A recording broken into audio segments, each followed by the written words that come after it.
Welcome, Troglodyte Freebird here, bringing you an advanced configuration guide for PCSX2. I'll be going over ways to improve performance when you're stuck with a CPU or GPU bottleneck.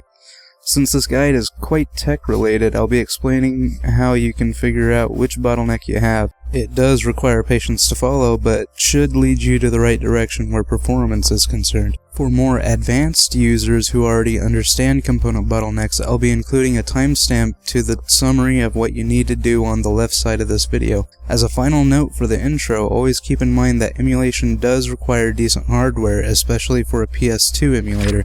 So beyond this guide, you may not be able to achieve good performance. For the first part of this video, you need to find out which of your two primary components is performing worse. I'll be using Killzone for this example. For this part, I want you to ignore any glitches, artifacts, or strange bugs you may find in the game. There are usually fixes for these after you find out how to play smoothly. First, go to Config and click Emulation Settings.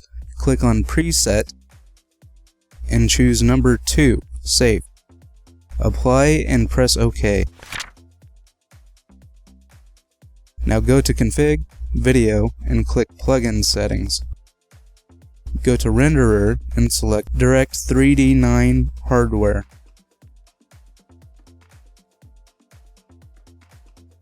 Now run the game.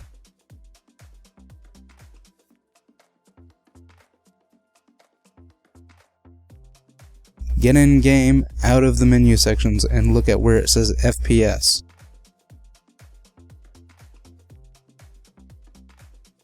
Keep the game running for 10 to 20 seconds and keep note on approximate average.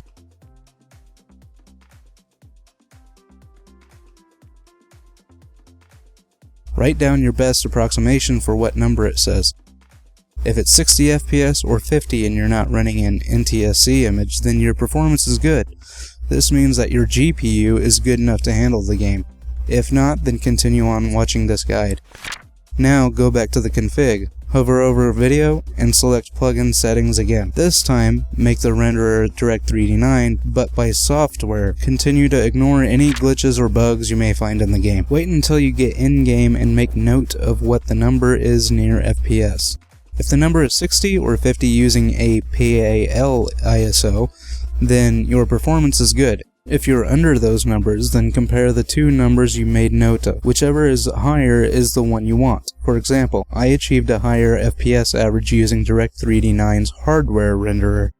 As a result, I'll switch back to the Direct3D9 hardware option in the plugin settings. If you achieved a higher FPS average using Direct3D9 hardware, but still aren't achieving adequate performance, I hate to say it, but there's probably not a lot you can do. If you achieved a higher FPS average using Direct3D9 software, but still aren't achieving good performance, stick around for more options. If you achieved about the same FPS average with both, then stick around for more options. You can further improve performance if you're using Direct3D9 software by messing a little bit with the emulation settings. I'll first go over the options that won't usually produce any compatibility issues. First, go to Config, click on Emulation Settings, and go to the Speed Hacks tab. If you have 3 or more CPU cores, then check the MTVU option like so. If you don't know how many CPU cores you have, then I'll put a link in the description to help you out. Another thing you can do is go to Config, Video, Plugin Settings, and check out the extra rendering threads at the bottom. I found that 3 was a good number for my CPU, but you'll have to experiment to find out what works best for you. You can also go to Config, Audio, Plugin Settings, and choose the lowest of each option for better performance.